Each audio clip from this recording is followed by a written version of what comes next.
But I just want to welcome everyone. Thank you so much for taking the time. We're all in different locations. Susanna, I think, is in Colorado. Johnny, you're in New York, Yep.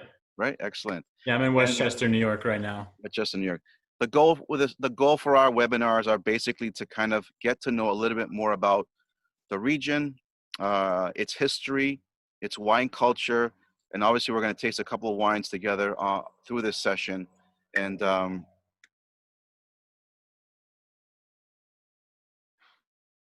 Foti, you muted yourself, No, Foti. you muted. my apologies. Can you hear me now? Yeah. So our goal here is to basically get people to know a little bit more about the region from the folks who actually have lived there, who work with the actual wine industry, who can give us a more in-depth perspective about the wines that come from that area and why they make them so special and why we should be drinking them. Awesome. We can start off, Johnny, if you want to kind of kick off, and we'll have Susanna also chime in as we go along. Sure. So hi, everyone. My name is Johnny Livanos, and just want to say thank you all for joining, and also just thank you for having an interest in Greek wine. Greek wine is one of the most exciting parts, well, Greece is one of the most exciting regions in the world, right? One of the most exciting countries. I know we have a lot of Greek people on here, so we're definitely not biased at all.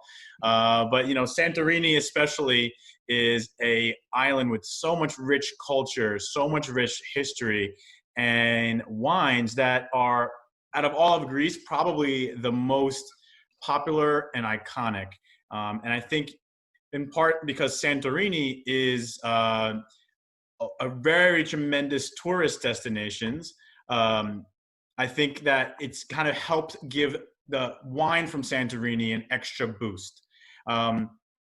So, really a lot of really great producers. There's over about a dozen producers on the island of Santorini. And you all should have two wines today. We're going to be talking about two wines in particular. We have the Sagalis AM, which stands for Assyrtiko and Monovasia. So that's a blend, not a traditional blend from the island of Santorini, but still one that is fantastic. They have it right there.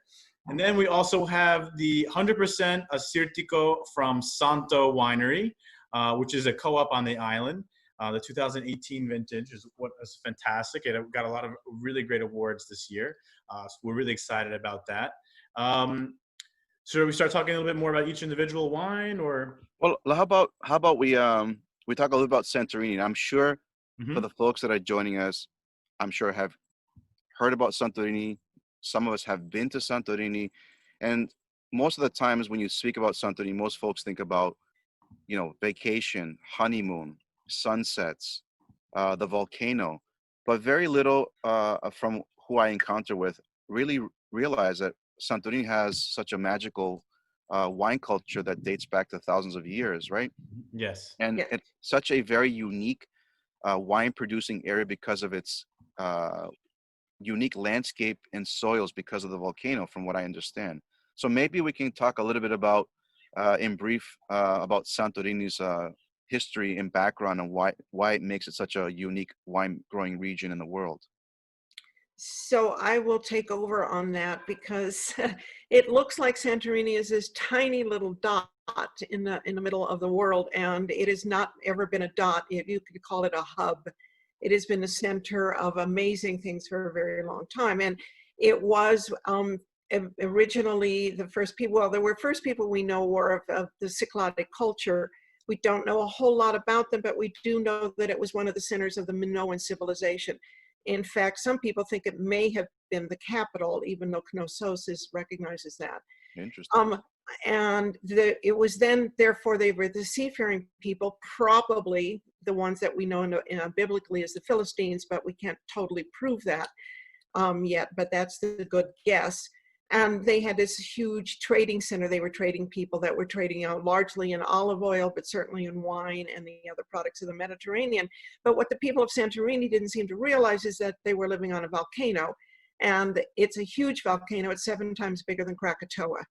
And in 1623, it erupted. It is a cone-shaped volcano. It takes about 20,000 years to build.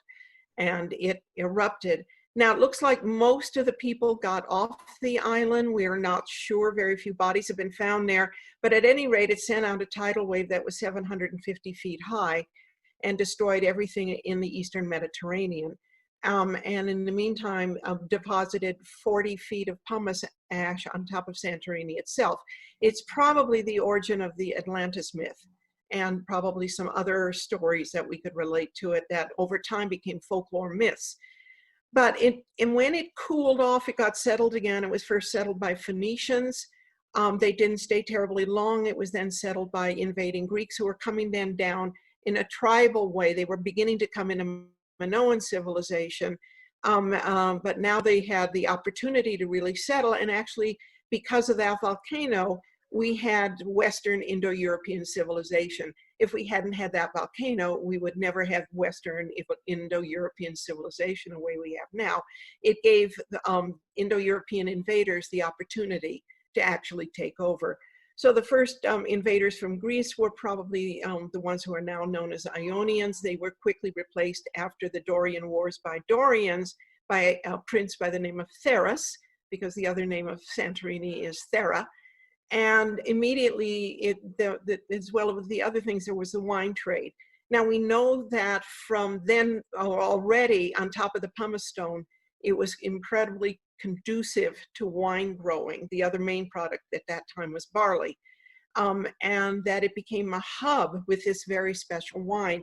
And over now, it was the Minoan civilization was 3,000 years ago. So over the last 2,500 years at least, there were different centers that the trade went. And it was so important that Santorini is actually the site of the first Greek ever written.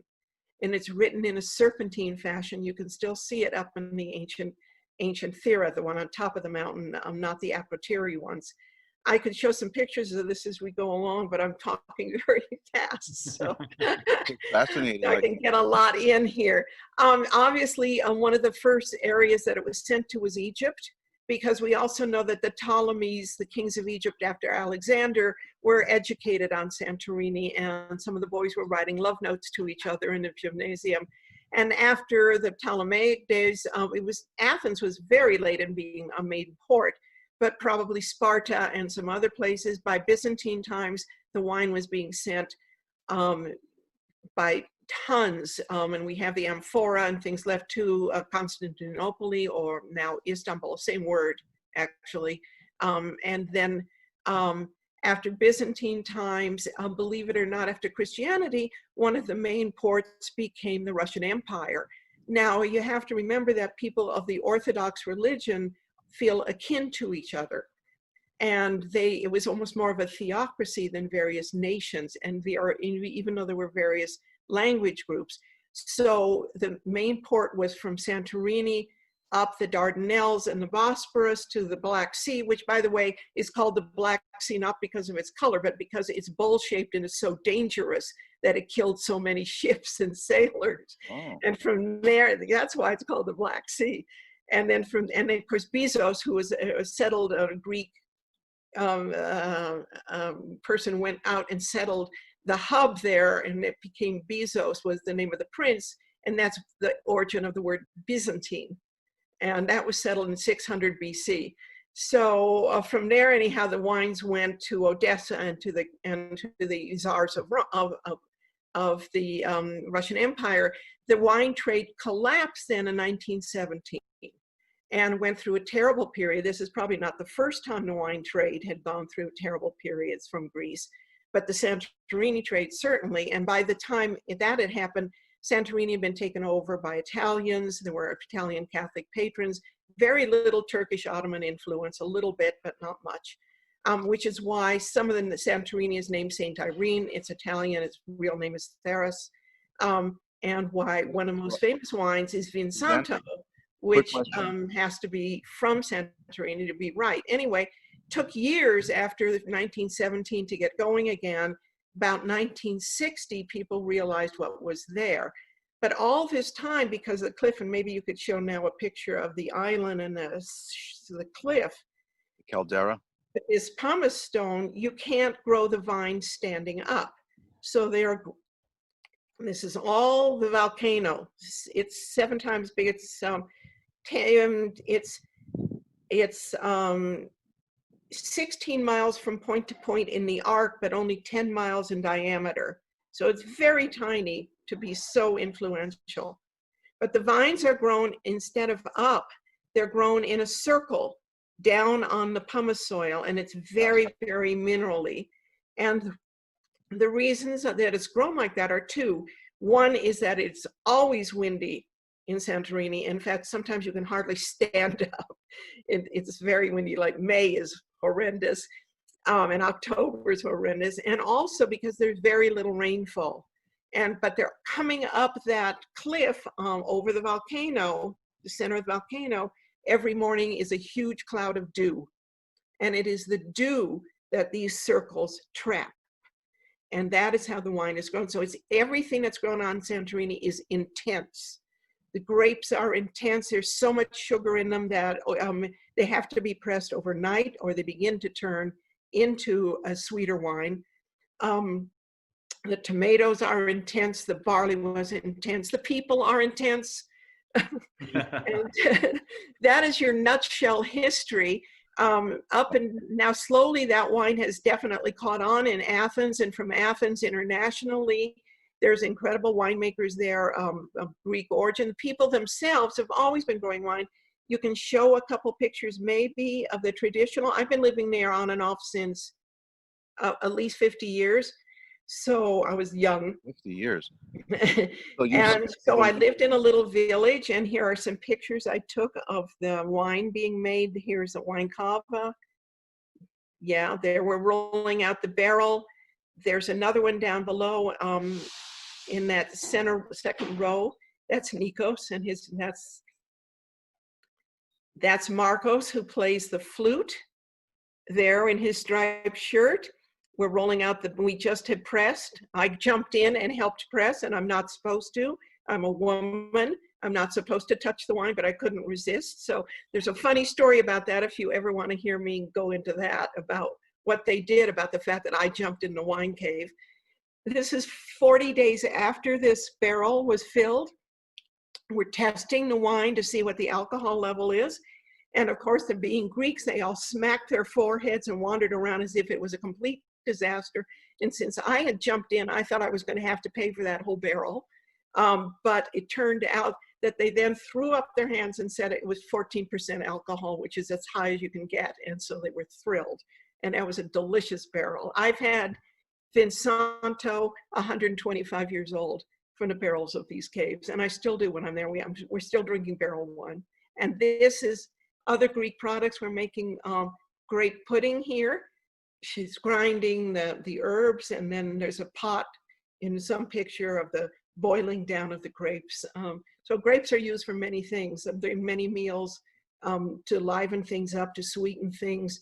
The syrup, we reduce the syrup to petimezi, which is, Greeks, of course, didn't have sugar. So they had honey and they had grape reduction.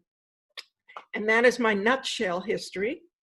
And I think then, that's from Minoan times. Those were already filled with barley and wine.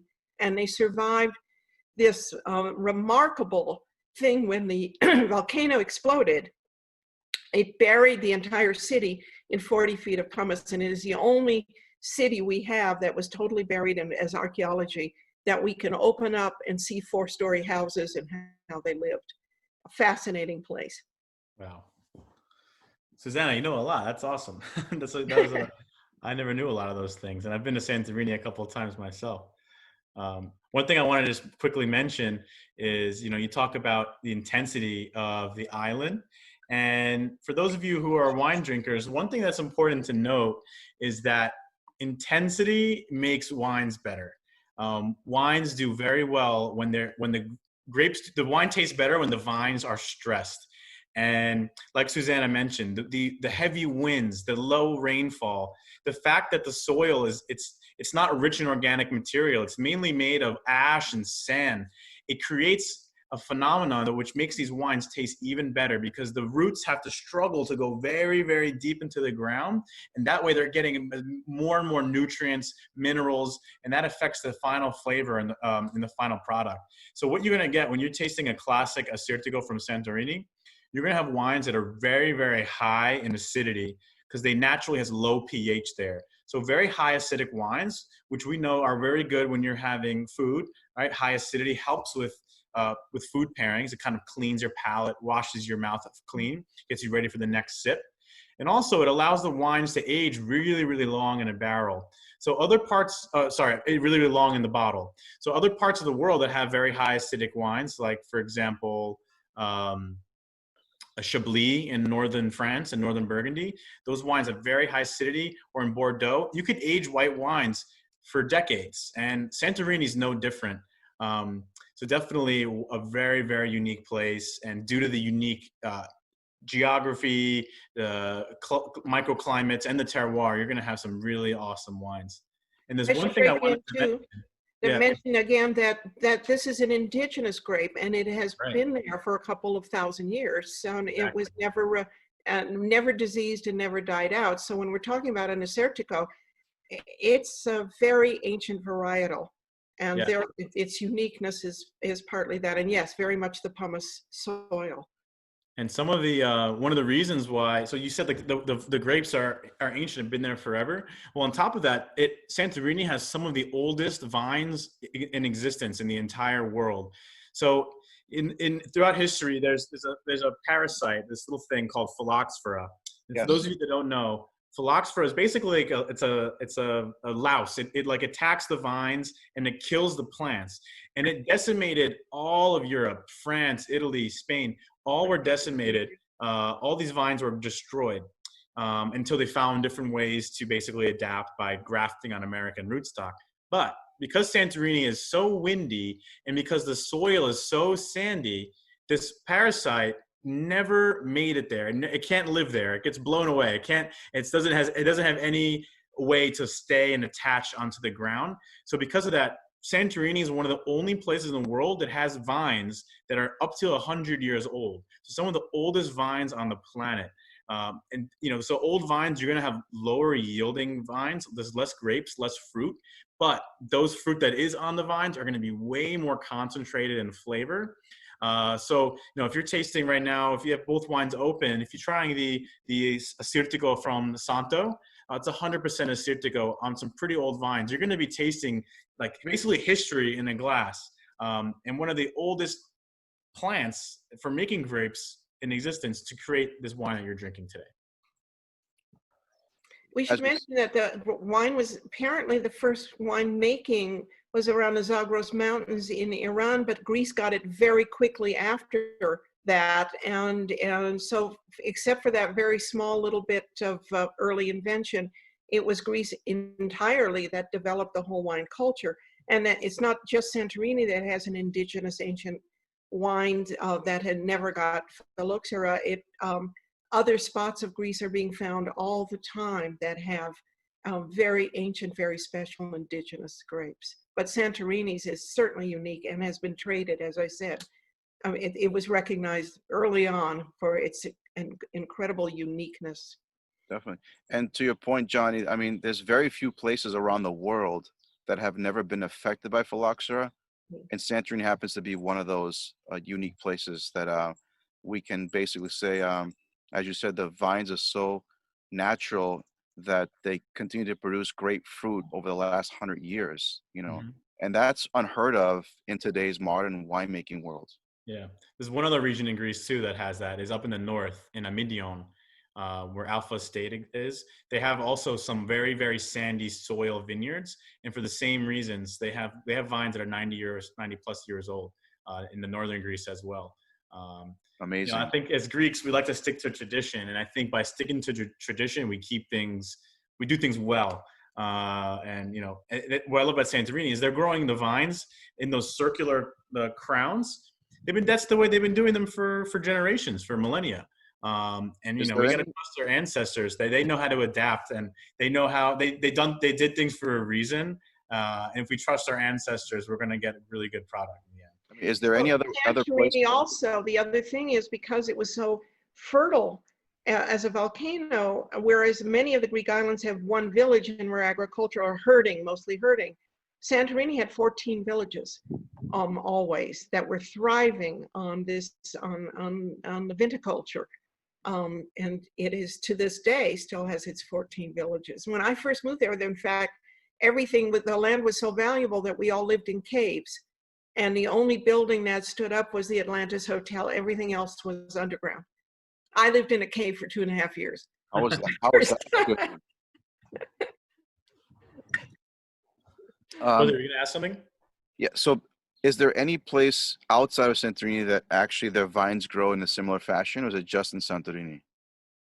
Because I haven't come across any. I haven't seen anything else like it, but there's one region that comes to mind is like in the southern Rhone Valley. It's very, very windy, rocky, and dry. So they have to do stuff to protect their vines from the wind. But I don't think they grow it like a nest like in Santorini. And that's natural. That whole wire basket formation is basically the vines, as you mentioned, protecting themselves from the high winds through the high wind season. So the fruit pretty much stays on the interior of this wire basket. It's almost like they train it with catches the dew. Yeah, catches the dew as well. And that's its only moisture. It entraps the dew in the morning. Got it. Wow. Yeah, it never rains there, so that's how they get their water. But yeah, the winemakers, or the vineyard managers, they'll basically kind of like wrap or weave the vines with itself. So they'll help train it. They'll help move it where to go as it's growing. Yeah. If they leave it on its own, it'll just kind of grow like sprawl out. They kind of help it do its job, and then it helps protect it from both the wind and also help collect the dew. They also try to grow their clusters inside, almost like a little nest to protect it, like a natural barrier. That's fascinating. Yeah. And they have a special little knife that has a wooden handle and then a pounded metal, almost like a little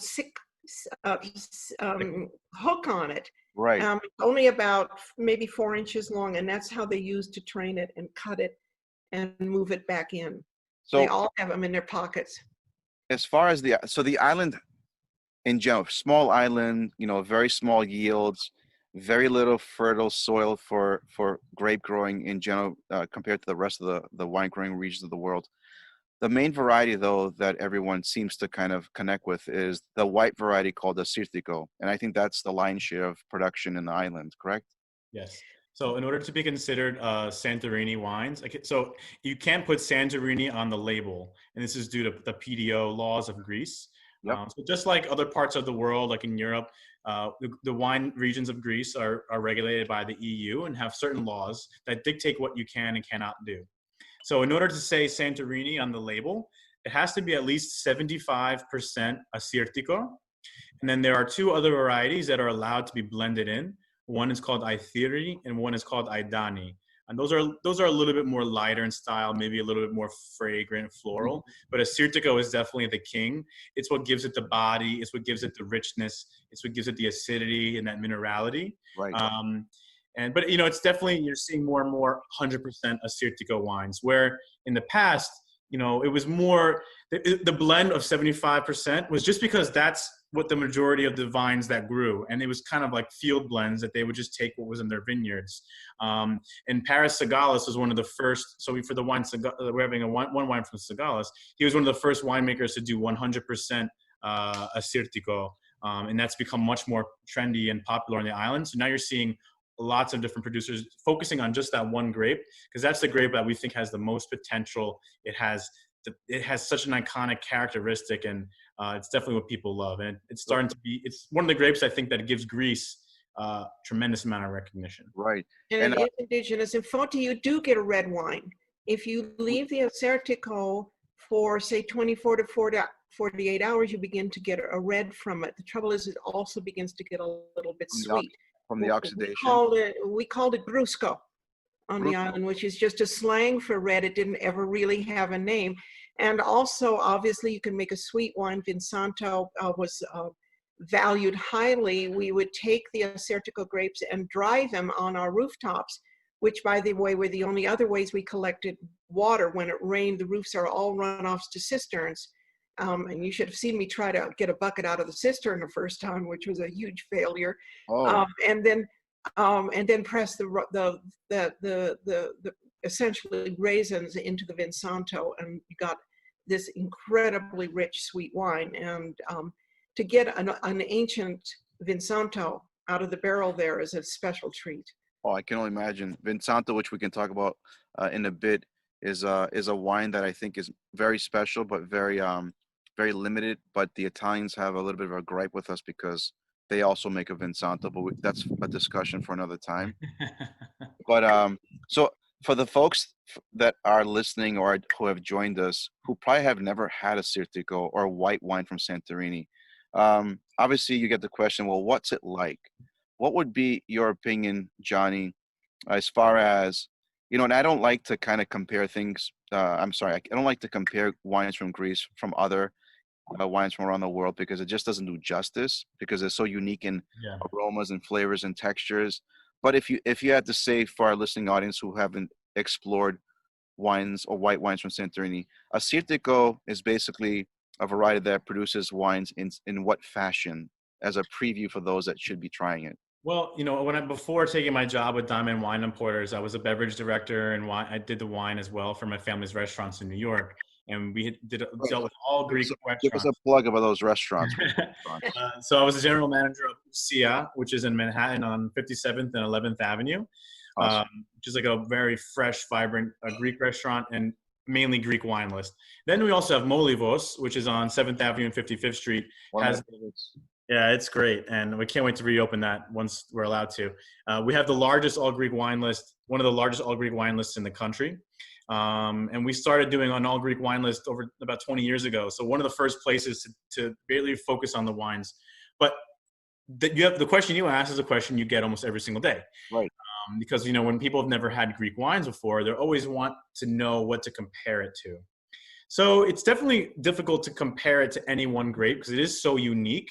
Mm-hmm. But for me, I feel like the best or closest comparison is white Burgundy.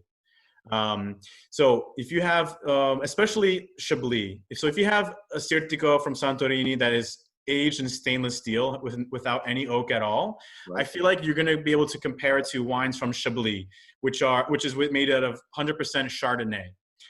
So the wines from Chablis in the northern France, they have a lot of limestone, chalky soil. They have that high acidity and high mineral content, and high body and ageability. So I think that's a really good comparison. There are a lot of really fantastic Assyrticos that are barrel aged, and those I compare to white Burgundy, because in Burgundy, like south of Chablis, you're going to have a lot more barrel aged Chardonnays. Richness, a little bit of that oakiness. You could age it for 15 years. I mean, I had Santorini from Sagalis that was, from in the 90s. It's like, yes. It's an amazing experience. Because they have the high acidity, they could last in the bottle forever. And then the Vinsantos, like Susanna said, you could have those 100 years old. They could last forever. And that's an important point that you mentioned, John, is if white wines are made well and they have high levels of acidity, they can age. Most folks think that, white wine only is around for a couple of years, but with the acidity levels, they can go for a lot longer. Yeah, and sometimes they get better as they age, especially wines like I'd say the Santo Assyrtiko out of the two probably you need at least 2 or 3 more years before it's really perfect, because sometimes the acidity could be almost too aggressive or too acidic. You could feel your teeth start to get sensitive. And as it ages, it really starts to mellow, the flavors develop and change. And it creates a whole new experience that is really enjoyable. It's stony.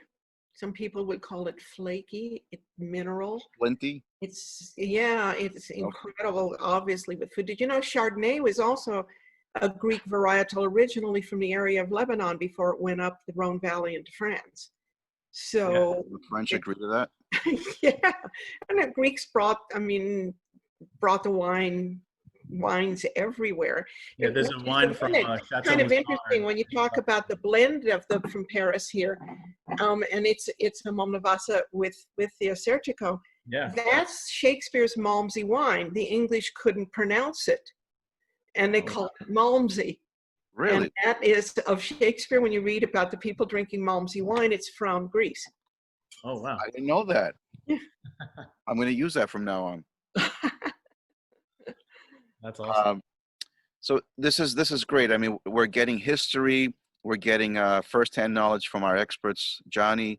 But I think over the years, in the last 10 years at least, I think the wines from a quality and production level have evolved tremendously. Where unfortunately there was always this stigma before, folks were like really hesitant about Greek wine. It was either, in their opinion, it was either too sweet because of Mavrodaphne, or because they had this experience with a wine called Retsina. Mm-hmm. And we're getting past that, and I don't hear it as much as I used to hear it before. And thanks to the efforts of our restaurateurs, like Johnny and his family and his associates and the rest of the restaurant groups around the country, I think that the efforts in Greece have come a long way, from farming to technology to equipment, to consulting, what have you, where now we're able to, we as Greeks, are able to match our wines with any international production that's out there at any level. And I think Santorini is very special because it really puts us on the map for serious winemaking, right, Johnny? Oh, totally. And especially because they have the technology, they have the history, they have these classic grapes that don't grow anywhere else in the world. It's a perfect combination. And all it took was a few people to realize how special it really was for them to be like, wait a second, we can't just let this sit around. We have to do something with this. And then take it to that next level. Yeah, and like you said, I feel like for decades, Greeks didn't appreciate how good it was, how special their varieties are. Right. And there are hundreds of indigenous varieties all throughout Greece. And it was something they drank for themselves. They didn't really sell it to the rest of the world. And if they did, they sold it inexpensive, to sell it quickly. True. Other countries like France and Italy, they do a really good job, I think, of branding themselves. But Greece has that same or even better quality. And I think over the past few decades, you've seen them reinvest, learn, travel, work in other countries where they have maybe better winemaking techniques, and then applying that to the Greek terroir and the indigenous grapes. And that is why you've seen the quality really skyrocket, especially over the last 20 years. Couple more little parts to that is a lot of the winemaking was hidden because of the Ottoman suppression. Mm-hmm. That was one. And then the other is you have to remember that Greece had to crawl its way back after World War II until they got the Marshall Plan, and they were slower at getting together and getting a market share than the other countries that did not have to go through such terrible turmoil after the war. And Greece had a much longer recovery than the other countries. And so by the time they got their fame and their names known and what they were producing, it was a little late to get their name known. Mm-hmm. Very good point, Susanna. Very good point. So why don't we talk a little about the wines that we actually want to feature in this webinar, get to know them a little bit more closely, and then actually after we go through this, we can open up our segment to any of our participants on any questions that they have for us. Sure. I'll quickly go through the two wines. So the first one is a Sirtigo Monavasia, like I said. So this is not a classic blend. And the Monavasia doesn't actually grow on Santorini, but it grows on the neighboring island. It's indigenous to the island of Paros. And what you're going to get we like to call it like an entry-level wine to a Sirtigo. Because Monavasia is a lot more lighter. It's a lot more fragrant and refreshing. So you're not going to have that crazy gripping acidity and full bodiedness, but something you could maybe drink every day. Maybe you don't even need food with this. You could have this on its own. And Paris Sagalis, who founded the winery in 1991, he originally was a math teacher on the island. And he studied math in Paris. And that's where he really learned to appreciate wine. He went to grad school in Paris, in France. Moved back to Santorini, and he inherited some land from his family. And that's where he just started experimenting with the wines as a hobby. And once he realized, and his friends realized, that this stuff was so good, he quit teaching math and focused on this full time. And now he's probably one of the first producers on the island to really get that fame and recognition for a Sirtigo. So the wine here, it's aged in stainless steel tanks for just a few months. Again, I think you're going to get something that's very bright, very classic Assyrtiko style, that citrus, that minerality. But then you have the Monevasia that's giving it that fragrant, that freshness, and that lightness. And the average age of the vines in this wine are over 50 years old. Now, Johnny. Yeah. Monevasia, the varietal. Any connection to Monevasia, the Yes. Yeah, that's the Malmsey. That's the Malmsey. But yeah. It was shipped from Monevasia to England. Interesting. Yeah, there's a lot of different. There's a lot of different wines that have similar names, and they're definitely mostly related. Because I feel like a lot of those wines that have Malvasia, Monevasia, they all are very aromatic, and so I don't know exactly. Susanna probably knows better than me where they all came from, but there's a lot of links and similarities between a lot of those wines. Well, in the ancient days, they preferred a sweet wine. And the Monevasia, the Malmsey wine, is a sweet all the way through England. It's also in ancient times, remember, they watered it down. The usual formula was 4-to-1, although you could get away with 3-to-1 with water. And then there was a famous wine called Thalassia, which was you did it in the full moon out in the ocean, out in the sea, and added salt water from the sea. And that was the origin of that. And the name is now used in... You've seen it, I'm sure, in one of the Greek wines, which is a wonderful white wine. And one of my favorites is Kidonitsa, which has elements of quince and is named for quince. So, but originally the wines were sweeter.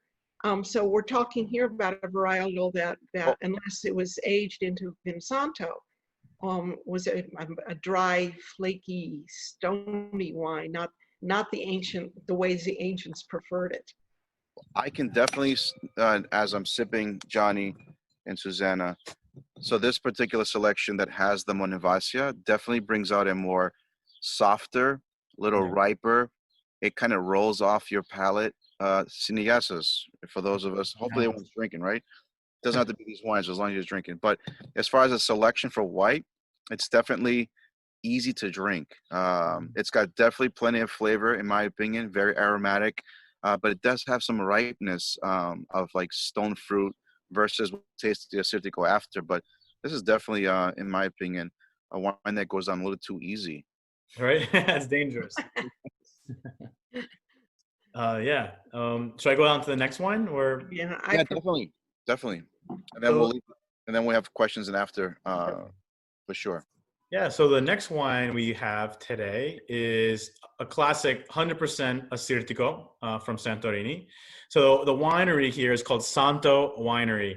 And they are of tremendous importance on the island because they are the island's cooperative or co-op.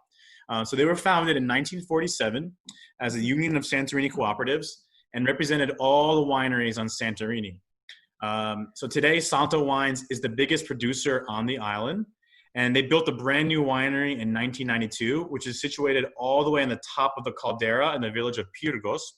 And if you go to Santorini, I highly recommend you visit it because it is on the top of the caldera. You have a beautiful view of the whole island, like a panoramic view of everything. And it's probably one of the most visited tourist destination on the island, just because it has an amazing view. It has a great restaurant. Has an awesome shop that sells not just wine, but other delicacies from the island, like capers, caper leaves, tomato paste, fava, which is the split peas that are indigenous to the island as well. Right. So there are a lot of different things in terms of food and gastronomy that come from the island. So the co-op, what they do is they buy grapes from the producers all over the island. So all the small farmers that have their land, they source and select the grapes from the small producers. And I feel like normally when you think of a co-op wine, you don't think of something that is as high quality as this. I think in terms of co-ops in general, this is one of the best quality co-op wines I've ever had. So they have a really great winemaking facility, great winemaker team. They're doing a really nice job there. And they host a lot of events there, don't they? Yeah, they do weddings there all the time. It's a beautiful concerts. Yeah.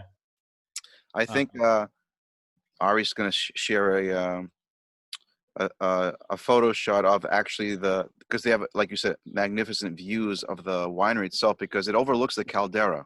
Exactly. Yeah, Uh, it's gorgeous. You go there and you don't want to leave. right. I've been there plenty of times, and like you said, once I get there, I just want to stay there for the rest of the day. Yeah. So And you if got a you have perfect a view straight in the chance to center of get the Caldera. a Santos tomato paste, buy it and bring it back in I your just suitcase. finished my jar. It is the best tomato paste in the world. It's Oh, so rich, it's do you have almost any extra black. for us? I use it in I make when I cook beans, I throw in a Oh, tablespoon of the tomato Santos paste, tomato a paste. bay leaf, some salt, and that's really all you need. It's so delicious. Yeah. I mean, yeah, it's magical, the area, the winery itself, because where it's situated, you can't get a better view. Yeah. And the capers are wild. The Yeah, two, wild they're not domestic. They're And incredible. one thing I never had before until I went to Santorini was pickled jarred caper leaves. Yeah. They even jar and eat the leaves of the caper bushes, which are it's the most unique flavor I've ever had. It almost tastes like I mean olives and then like tobacco, or it has a lot of different flavors going on. It's Wow, really, that's really wild. Stuff them in a fish yeah. when you grill it. It's incredible. It's Good to know. I'm going to keep that in mind. and Yeah. So back to the wine. So Oh yeah, the back to wine Cirtico. Yeah, so the wine is 100% Assyrtiko. It's about 13.5% alcohol, and it's 100% aged in stainless steel. But you're gonna get really the classic acidity here. On the front of the label, we call it volcanic terroir because you might get even a little bit of that smokiness or flintiness, gunpowder aroma of the minerals that come from the volcanic soil. It's really full-bodied, rich, and intense. So it's something that you probably it serve you best to have this wine with a meal. Whereas maybe the first one, you can have it on its own, no problem. And the first one does really great with food too. Well, But the this first one, bottle is on its own. The second bottle is with food. yeah, the second bottle definitely with food. If you have like a piece of grilled fish, it's some octopodi or a lot of different types of dishes. But I think a perfect pairing is a grilled bronzino with the caper berries on the side, with the glass of this Assyrtiko. You're gonna love it. And the best thing about it is that price point for the quality of the wine. I mean, the wines from Santorini have definitely increased in price over the last few years. But think about everything we just said. The island's tiny. There's only about 14 or 15 producers on the island. The grapes are old and ancient, so they don't even make that much juice. And altogether, the wines do cost a lot, and they are rare to produce. But when you compare it to wines from Burgundy, you're still paying half the price for something that is just as good or equal or better in quality. So Very good something to point. keep in mind. I think Foti, how much were you selling the Santo for? So the Santo Cirtico is something that actually retails for $24.99. See? I Yeah, mean, that's amazing. $24.99. I feel like for like if you had the same style of wine from France, it'd probably be like $40 or I was 40. I was gonna say at least double, but yeah, Yeah. I totally agree. So for us, this is still value, and I get it. Wines that are in the $20 range. Some folks might be a little hesitant, but once you try it, you'll understand why it's worth it. Yeah. For us, it's difficult to raise prices because people are always like, I remember when I had that wine 3 years ago and it was $18.95. And it's like, unfortunately, things A become lot more. has happened since 3 years ago. Yeah, a lot of happened. Exactly. Right? So, we can't raise prices too much. We want to be fair to everyone, to our Yeah, customers, and definitely. give you that value that we all love to share. So back to the two wines, uh, two very exceptional selections. One coming from an iconic winemaker, Cigales, who I'm a big fan of. Anything that he puts out. Santa Winery, again, another exceptional operation. They do everything well, in my opinion, and we're very grateful that people like yourselves, Johnny, and Diamond Imports can actually bring wine to this market for us to enjoy because of it. So, if you think about it, Santorini has how many residents who live there all year round? For example, Uh, less than what do 10,000. you think? Yeah, it's not a lot. less than And 10,000. then from the statistic that I get from the National Tourist Organization is that there's about 1.2 plus million visitors that walk through that island every year, right? Yeah. So they need wine there for their domestic consumption along with the tourist industry. So then besides that, then there's a little bit left over for us here in this market. So I think we're very grateful that we can still at least get some of this production here in the U.S. that we can enjoy, because I don't know how often we can fly to Santorini and have a quick bite or hang out for a weekend or for the week. But, you know, I'm very grateful that we're able to get these wines here to this market. It makes me also very proud, being in the wine industry, that, you know, we get to taste so many great wines around the world. And here we are with our selections from Santorini that actually matches up with any high reputable region that makes, you know, the best, quote unquote, the best wines around. Maybe we can, Ari, at this point, we can open up if any of our listeners or our attendees want to ask questions to our special guests, because for us, this is a treat to have both Dr. Susanna Hoffman and Johnny Livanos in one space together. Often enough, I do connect and communicate with Johnny or Susanna separately, but this for us is a big treat. So we want to leave the floor open to anyone that wants to ask any questions for us. Patrick Walsh actually wanted to know, you mentioned earlier that some Acítico wines are aged in barrels. Can we find some of them in the U.S. market? Yes, I mean, so we import a couple, mainly from Domaine Sagales. He makes a fantastic barrel-aged Acítico. It's something that we bring in a very limited amount of. So, you know, if you want to reach out to me, I could, my email is johnny@Diamond Wine Importers, and I could do my best to try to find someone who has it for you. Also, one other producer we represent is called Vasaltis on Santorini, and they make also a fantastic barrel-aged Acítico. But those we just bring in a very limited amount, so it might be hard to find even for me. Maybe Foti has some in his stash somewhere. We'll communicate, and maybe we can help Patrick out, and we'll get a selection for him to try. But you can get Sagales fairly easily. Besides, you know, too. I mean, it's one of the few ones that gets he's recognized. So, but yeah, his stuff is great. Excellent. Ari, anyone else have any questions for us? One thing I wanted to mention, you said how you know how hard it is to get some of these wines. 80% of all Greek wines produced is consumed in Greece. So the leftover 20% goes to the rest of the world.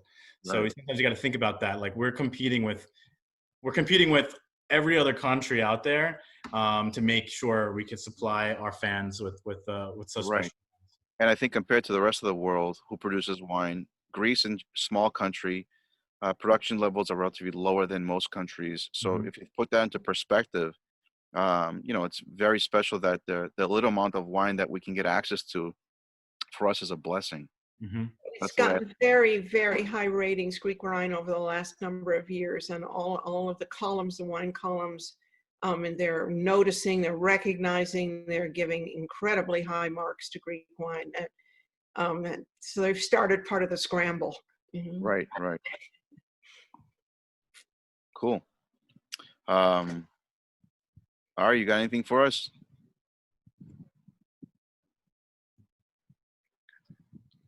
Let me unmute myself. Thank you, Foti and team. Is there an optimal time from vintage to drink a 100% Acítico? Also love Chateau Moussard, and wondering what comment Gianni was going to make about it.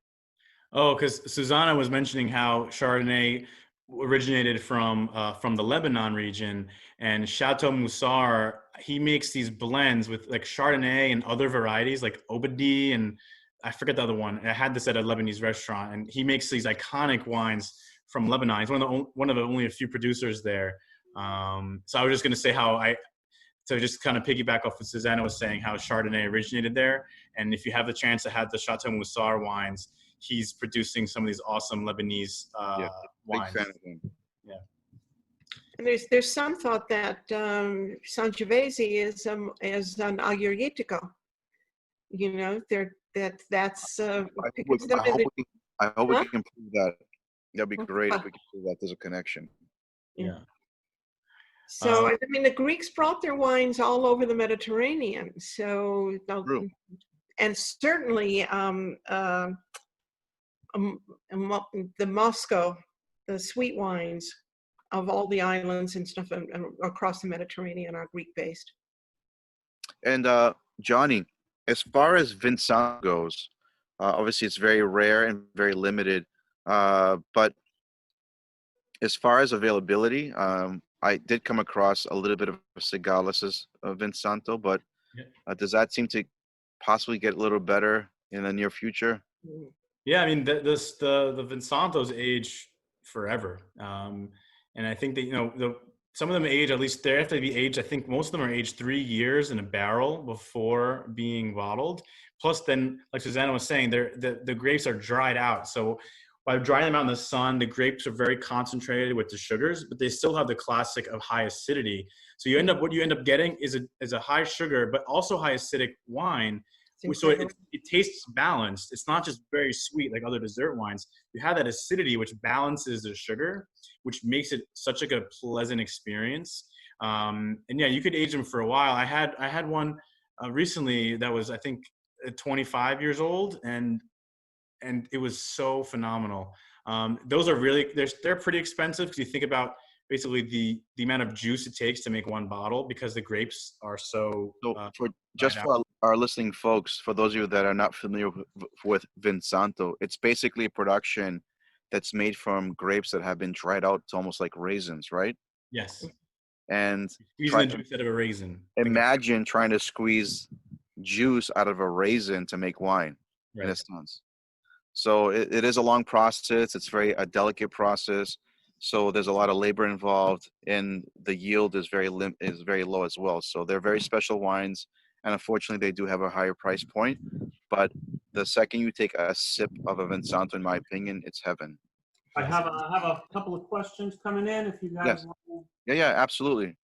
All right. Patrick Wallace wants to know which months of the year is the harvest in Greece? So typically, it's in the end of summer, like around August. It's early. So like mid-August, and I think August 15th, isn't there a harvest holiday for us? Or is it around there? And after? I think it's the Panairi, right? Well, it's the Panairi, August 15th. Yeah, it's St. Mary's Day. Yep. St. Mary's. And I think from that point on, depending on where you are in Greece, harvest begins. Exactly. Yep. So yeah, so Santorini, it's early. I have one more. I have a couple more. The more the better, because I have a whole bottle to finish. No, 2 bottles. When do you recommend traveling to Santorini for vineyard visits? Can you repeat the question? You kind of cut off. Sorry. When do you recommend traveling to Santorini for vineyard visits? So the peak time in Greece is summertime, June to August. However, I went to Santorini in April, and I took this picture in April. There's no one there, but you still have all the beautiful restaurants and hotels are open. It's less expensive to get a room. I had an amazing time in April. When my grandparents go to Greece, they go in May. So I might try to, it depends if you don't like crowds, maybe try to avoid the peak summer months. Also, then there's more likelihood to get a reservation at a vineyard. And then probably the same too at the end of the summer. Like if you're there in September, you might be seeing some of the winemaking being done. But for me, one of the things that was so special, as a kid growing up, we always went to Greece in the summer. Going there in the spring, we get this. I never seen so many flowers in Greece. Like Greece is a very dry country, but to go in the spring, you see wildflowers growing everywhere, and that to me was such a unique and special experience. So I'd say there's no wrong time to go. I think starting in spring and then throughout the summer is probably best. But definitely you probably want to avoid like July, August peak tourism time, because then you're just, it's a tiny island with thousands and thousands of people on these small cobblestone roads. So, it depends on your preference of crowds. I'll get in on that. I mean, if you go in April or May, Santorini is covered in daisies and poppies, absolutely covered, and there's very little tourism started by then. Though it's warm enough, it begins to get warm enough to swim. Of course, you can always go out to the volcano and swim too, where it's warm. I don't go after the end of May. because of they get as many as 9 or 10 huge tourist boats a day. So you're really fighting the crowds nowadays. It's kind of, they're complaining about it, and they're beginning to talk about limiting the number of cruise ships that they're allowing. I go again from, I'd say, September 20th to maybe October 20th.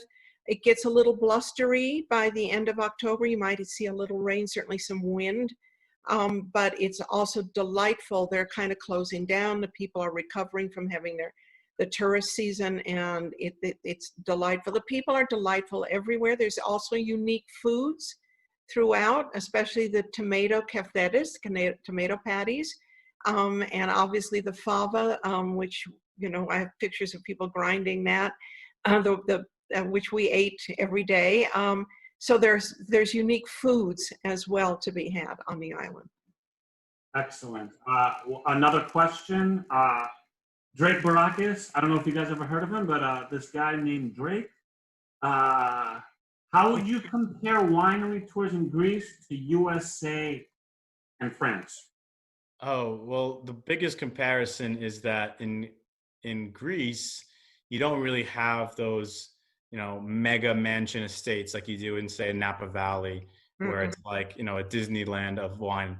I think in Greece, the wine tourism is growing, and you have a handful of estates that are really beautiful and welcome tourists and maybe have restaurants, but they're not at the level of like Grandois as maybe the Napa wines or the Burgundy like chateaus, or Bordeaux chateaus. So you're going to get more, I think, a genuine Greek experience. It's going to be a little more, and it depends. You could go to a place like, you know, Domaine Skouras in the Peloponnese, which is a very beautiful chateau, very beautiful estate.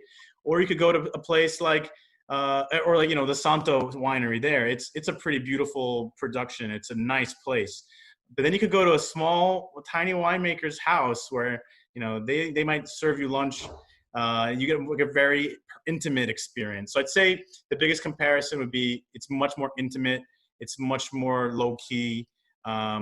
You have to kind of stray off the beaten path a bit to find some of these vineyards or wineries, because, you know, the big cities are, you know, there's not that many wineries near the big cities in Greece, versus, you know, if you're going to Napa or in the United States or in France or Italy, there's tremendous amount of the wines are all kind of like the tourist destinations to see. You can do a wine tour in Santorini. There are wine tours in Santorini. It's a lovely way to not only drink wine, but to see probably 10 or 12 of the 14 villages. And they will point out some of the better restaurants. There's an incredible one behind one of the oldest Byzantine churches near Pyrgos. There are down by the two beach towns, Parissa and Kamari.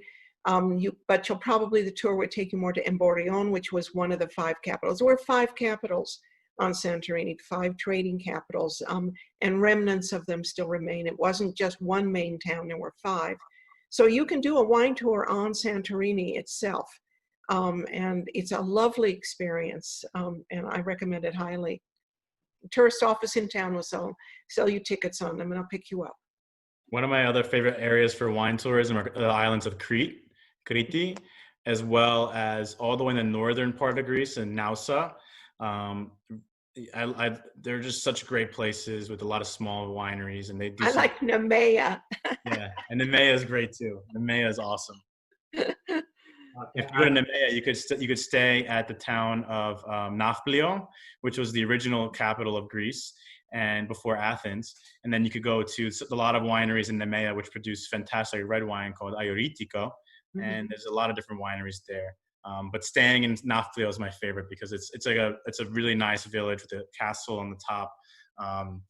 So, you know, I think Greek wine tourism is amazing because you experience Greece first, and then you also experience the wine. Yeah, Nemea was the second biggest Olympics. Yeah. They were the second biggest games. And of course, Hercules, you know, he had to kill the lion of Nemea, right? Yeah. I have another question. Do you store Vinsanto in order to age upright or laying down the bottle? Most wine, pretty much all wine, should be stored on its side. It prevents the cork from drying out and having issues long term. But I'd say after you open the bottle of Vinsanto, it probably would still stay good for a little while. And after you open it, just keep it in the fridge upright. Excellent. All right. One more. No, two more. Yeah, keep going. What is the average size of the different vineyards in Santorini? Ooh, that's a good question.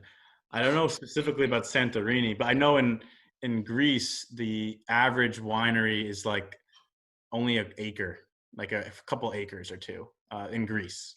In Santorini, it's probably, it must be about the same. They like But hectares, it's like about hectares. 5 Yeah. hectares. So yeah, it's like 3 to 5 hectares. So like about 1 to 2 acres, I'd say.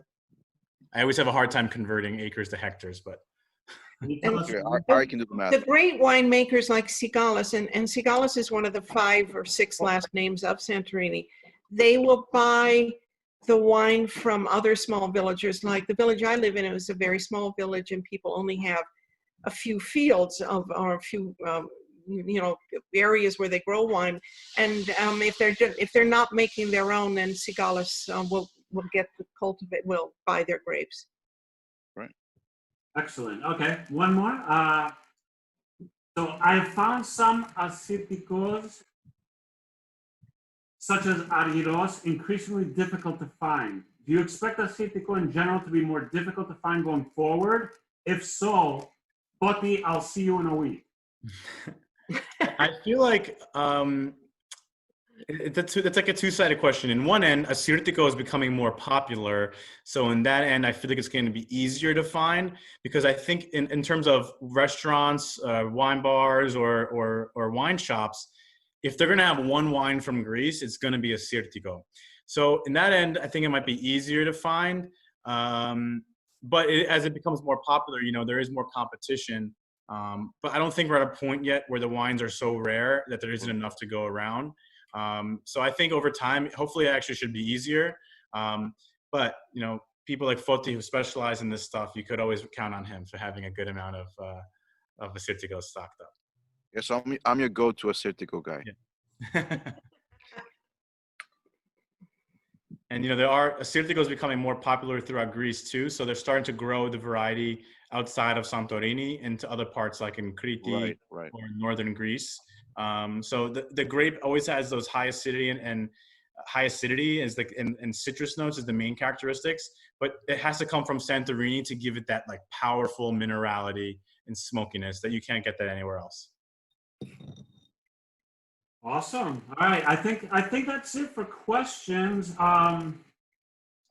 That was, from somebody who is technically not the wine person out of this group.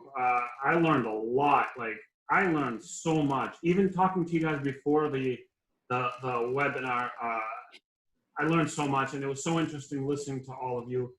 And you guys are really, really, really knowledgeable on your stuff. And I just want to say, I feel like I speak on behalf of everybody that's in here. So great. It makes me so proud to be Greek. It makes me so proud to drink Greek wines. And it was so entertaining and interesting to listen to all of this. And I just want to say thank you to everybody. Thank you to the hosts who brought their knowledge and shared it with us. Thank you to all the participants out there listening. Just thank you all. Thank you all.